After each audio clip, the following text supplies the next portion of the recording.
মৰিগাঁও জিলাৰ টুমুকাবৰীত ইছলামিক সন্মিলন। মৰিগাঁও জিলাৰ মেকিৰভেটাৰ টুমুকাবৰীৰ উন্মে সালমা লিন বানাত মাদ্ৰাছাৰ বাৰ্ষিক সভা উপলক্ষে দুদিনীয়া কাৰ্যসূচীৰে ইছলামিক সন্মিলনৰ আয়োজন কৰা হৈছে। 13 আৰু 14 জানুৱাৰীত অনুষ্ঠিত হ'ব লগা ইছলামিক সন্মিলনখনত বলিষ্ঠ ইমামৰ পৰিচয়, ইছলামত নাৰীৰ অধিকাৰ আৰু কৰ্তব্য, বৰ্তমান যুৱ সমাজ ধ্বংসৰ কাৰণ আৰু প্ৰতিকাৰ, অহংকাৰ আৰু সদাচৰণৰ লগতে সামাজিক ঐক্যতা আৰু ইয়াৰ উপায়ৰ ওপৰত এক গুৰুত্বপূৰ্ণ আলোচনা কৰা হয়। ইছলামিক সন্মিলনখনত পশ্চিম বংগৰ মুৰ্ছিদাবাদৰ আব্দুল কবিৰ, মালদাহৰ আব্দুৰ ৰহমান আল আদিল, সদৌ অসম জমিয়তে আহলে হাদিছৰ সভাপতি মাকসুদুৰ ৰহমান মাদানী, জুৰিয়া দাৰুল উলুম মাদ্ৰাছাৰ অধ্যক্ষ আব্দুল্লাহ মাদানী আৰু শিক্ষক মেৰাজুল ইছলাম মাদানী উপস্থিত থাকিব।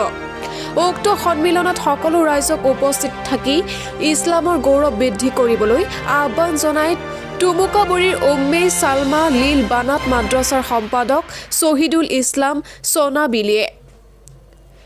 ঢিঙৰ পৰা ৰফিকুল ইছলামৰ ৰিপৰ্ট, বটদ্ৰোৱা লাইভ। मैं बहुत शुक्रिया अदा करता हूँ हमारे मीडिया पर्सन को, आप लोगों ने अपनी कीमती वक्त दिया है। मैं मौलाना शहीदुल इस्लाम सनाबिली मदरसा उम्मे सलमा के नाजिम हूँ और प्रिंसिपल हूँ। मदरसा उम्मे सलमा लिल बनात जो टुमुकाबरी मोरीगांव आसाम में है, एक कदीम इदारा है, बहुत दीनी तालीम लड़कियों का बहुत बेहतरीन इदारा है। इस बार सालाना अंजुमन के मौके पर जिसमें लड़कियां मुख्तलिफ ज़बान में अपनी बातें रखेंगी और तकरीरें पेश करेंगी, मुख्तलिफ मुसाबक़ात है, उसी के ज़ेर साथ एक अज़ीमुश्शान कॉन्फ्रेंस का इनेकाद किया गया है, जिसमें हिंदुस्तान के मुख्तलिफ मशहूर उलमाए किराम रहेंगे। ख़ास तौर पर मदनी हज़रात जो मदीना यूनिवर्सिटी से जिन लोगों ने अपनी डिग्री हासिल किया है, उन लोगों को इनवाइट किया गया है। और ये कुछ अलग प्रोग्राम है क्योंकि इसमें हमारे उलमाए किराम जो खतीब वक्ता लोग आएंगे, उनको हम लोगों ने एक मौजू मुनाकिद ख़ास मौजू दे दिया है, क्योंकि वो मौजू के तहत इस वक्त जो मुल्क के हालात है, ख़ास तौर पर ख़वातीन के लिए उनका क्या हुकूक है, उनके हुकूक के लिए बातें होती हैं, तो औरतों के क्या हुकूक है उस पर बातें करेंगे। और नौजवान जो तबाही के दलदल पे फंसे हुए हैं, ड्रग्स और मुख्तलिफ नशावार चीज़ों के ऊपर वो जा रहे हैं उस तरफ, तो नौजवानों के तबाही और उसका हल क्या है, उसके ऊपर अमीर मकसूदुर रहमान मदनी जो आसाम जमीयत के अमीर है, वो अपनी खिताब रखेंगे। इस तरह से तकब्बुर और हसद, दुश्मनी ये मुआशरे में आम हो चुका है, उसमें अब्दुल्ला मदनी साहब खिताब करेंगे। और मजबूत ईमान, अच्छे ईमान की पहचान, इस पे फजीलतुल शेख अब्दुल कबीर इस्लाही खिताब करेंगे, जिसके लिए मैं अपने आस पड़ोस के जितने इख्वान हैं, उलमाए कराम हैं और सारे अहबाब को, नौजवानों को ख़ास तौर पर मैं दावत देता हूँ कि ये 2 दिन का जो 13 जनवरी और 14 जनवरी का प्रोग्राम है, ये ख़ास प्रोग्राम है। इस मगरिब के बाद ही से प्रोग्राम शुरू है। हम लोगों ने टाइम को फिक्स कर दिया है, किन को कितना वक्त देना है, आधा घंटा 1 घंटा, ये मगरिब के बाद से पूरा शेड्यूल है और इधर उधर का टाइम हम खर्च नहीं करेंगे, जिसकी वजह से मैं अपने आस पड़ोस के तमाम भाइयों को और ख़ास तौर पर औरतों को, क्योंकि ये लेडीज़ मदरसा का एक प्रोग्राम है, तो उनके लिए अलग पिंडाल बनाया गया है ख़वातीन के लिए, और जवान और मर्दों के लिए अलग पिंडाल है। अलग अलग रास्ता, औरतों के लिए अलग रास्ता है, मर्दों के लिए अलग रास्ता है। मैं सबको दावत देता हूँ मदरसे की तरफ से कि आप ज़रूर इस प्रोग्राम में शिरकत करें और इससे फ़ायदा उठाएं, दिन दुनिया और आखिरत का अपने लिए ज़ख़ीरा बनाए। और यही मेरी मुख्तसर दावत, भाइयों को इस प्रोग्राम में शिरकत की दावत देता हूँ और आप तमाम हजरात का शुक्रिया अदा करता हूँ। और जो कमेटी है, बरतना कमेटी है, उसकी तरफ से मैं शुक्रिया अदा करता हूँ। जज़ाकुमुल्लाहु खैर। আজি আমার টুমুকাবুরি লিল বান্নাত উম্মে সালমা লিল বান্নাত মাদ্রাসার উদ্যোগত বার্ষিক আঞ্জুমান অহাকালিৰ পৰা আৰম্ভ হ'ব।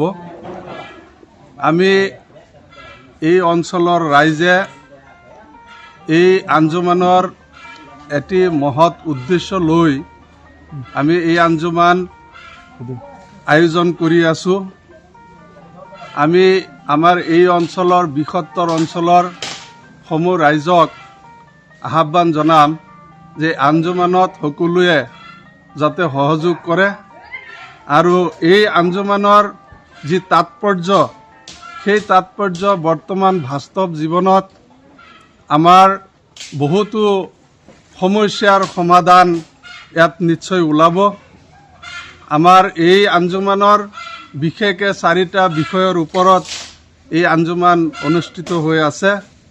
এই 4টা বিষয়ৰ ওপৰত ভাৰতবৰ্ষৰ বিভিন্ন ৰাজ্যৰ পৰা আমাৰ মহান বক্তাসকলক আহ্বান কৰা হৈছে আৰু এই মহান বক্তাসকলে আমাৰ এটা এটা বিষয়ত তেওঁলোকে মন্তব্য প্ৰদান কৰিব আৰু এই মন্তব্যত আমাৰ এই অঞ্চলৰ যি ব্যাধি আছে দুৰ্নীতি, নাৰীৰ অধিকাৰ কৰ্তব্য আৰু অহংকাৰ আৰু সদাচৰণ, বৰ্তমান যুৱ সমাজৰ ধ্বংসৰ কাৰণ, এই যি জ্বলন্ত সমস্যাবোৰ আছে এই সমস্যা সমাধানৰ ওপৰত তেওঁলোকে বিশুদ্ধ হাদিছ আৰু কোৰাণৰ জৰিয়তে সমাধান দিব ইনশাল্লাহ।